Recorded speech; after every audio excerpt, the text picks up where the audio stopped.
স্বৈরাচার হাসিনা সে নিয়মিত তাহাজ্জুদ পড়তো আমরা জানি। আমাদের দেশের রাজনীতিবিদরা ক্ষমতায় আসার আগে ইসলামকে ব্যবহার করে, মুসলমানদের আবেগকে ব্যবহার করে।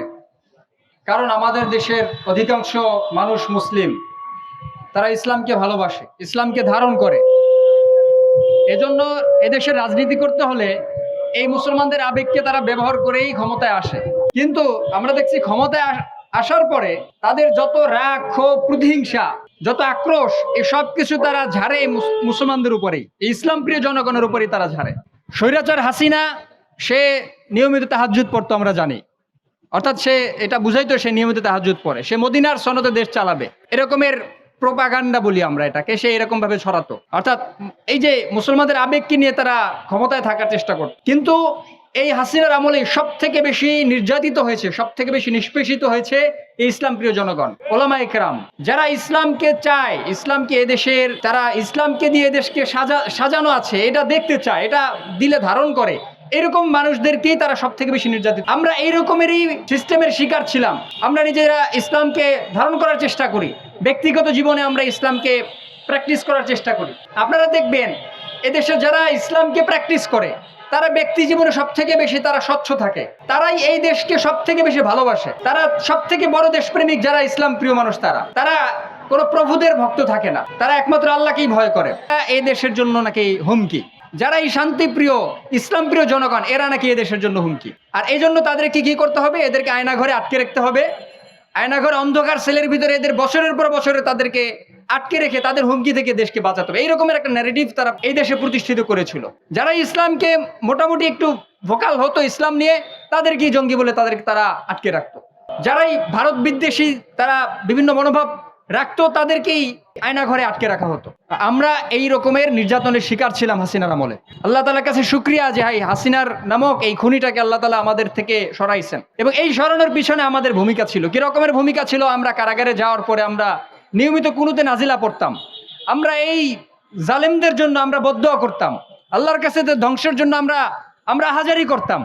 আর আপনারা জানেন যে এই মাজলুমের আহাজারিকে আল্লাহ তাআলা ফালান না। তো আমরা এই রকমের আহাজারি করছি বিধায় একে আল্লাহ তাআলা আমাদের থেকে সরাইছেন।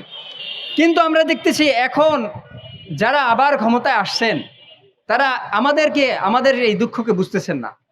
আমরা এই কারাগার থেকে আমরা একটা ট্রমার শিকার। এখনো আমরা কারাগার থেকে বের হওয়ার পরে দীর্ঘদিন আমরা ঘুমে থাকার কারণে আমরা যে ট্রমাটাইজ হয়ে গিয়েছি, আমাদের ব্যক্তি জীবনে সবকিছু ধ্বংস হয়ে গেছে, আমাদের ব্যবসা প্রতিষ্ঠান ধ্বংস হয়ে গেছে, আমাদের যারা পড়াশোনা করতে তাদের নতুনভাবে পড়াশোনা করার মতো তাদের মানসিকতা আর নাই। আমাদের নতুন করে কোথাও যদি আমরা চাকরিতে যাই, সেখানে আমাদের রেকর্ড দেখে তারা আমাদেরকে নিতে ভয় পায়। আমরা এরকমের একটা সিস্টেমের ভিতরে, এমন একটা অবস্থার ভিতরে, বাস্তবতার মধ্যে আমরা এখন বসবাস করতেছি। আমরা এখনো নিয়মিত আমাদের মামলা প্রত্যাহারের জন্য আমরা বারবার আবেদন জানাচ্ছি, আমরা আবেদন করতেছি যে আমাদের মামলাগুলো প্রত্যাহার করা হোক। আমরা মিথ্যা মামলার শিকার ছিলাম, আমরা নাটকের শিকার ছিলাম। আমার বাড়ি বরিশাল, কিন্তু আমাকে দেখানো হয়েছে, আমাকে 28 দিন গুম রাখা হয়েছে।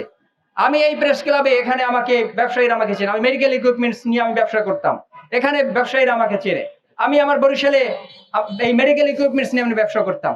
ঢাকাতে আসছি আমি ব্যবসায়িক কাজে। আমি এরপরে ঘুরতে গেছি, আমি চট্টগ্রামে ঘুরতে গেছি, আমি চট্টগ্রাম বিশ্ববিদ্যালয়ে আমি ঘুরতে গেছি। সেখান থেকে চট্টগ্রাম শহরে আসছি, আমি কক্সবাজার যাব।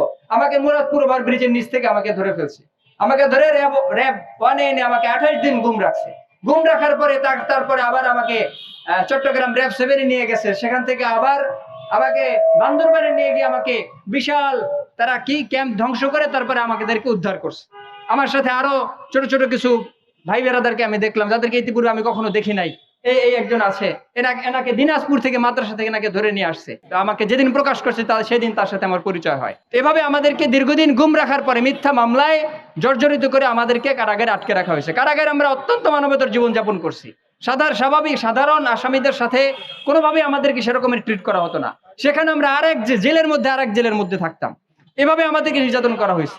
সেখান থেকে এই হাসিনা পতনের পরে আমরা 19 আগস্টে আলহামদুলিল্লাহ আমরা জামিন পাই, নিম্ন আদালত থেকে জামিন পাই।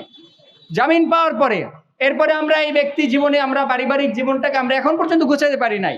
এর মধ্যে আবার শুনি যে আমাদের মামলাগুলা নাকি, আমাদের জামিনকে আবার ক্যান্সেল করার জন্য পায়তারা শুরু হয়েছে। আমাদের জামিন ক্যান্সেল করার জন্য তারা আবার আবেদন করতেছে। কোথায় আমাদের মামলা প্রত্যাহার করবে, কোথায় আমাদের এই যে আমরা ভিকটিম ছিলাম, আমাদেরকে ক্ষতিপূরণ দেবে রাষ্ট্র, আমাদেরকে পুনর্বাসন করবে, আমাদেরকে আবার সমাজে আমাদের সেই সম্মানকে ফিরিয়ে দেওয়ার চেষ্টা করবে। আমরা এই দেশের একজন নাগরিক, কিন্তু সেই নাগরিক সুবিধা তো দূরের কথা, আবার সেই হাসিনার আমলে সেই যে ন্যারেটিভ প্রতিষ্ঠা করেছিল, সেই যে নাটক আমাদেরকে সাজিয়েছিল, যেই নাটকে আমাদেরকে মামলায় দেখানো হয়েছিল, সেই মামলাকে তারা কি করতেছে, সেই মামলার জামিনকে ক্যান্সেল করে সেই মামলায় আবার আমাদেরকে কারাগারে ঢুকানোর তারা করতেছে।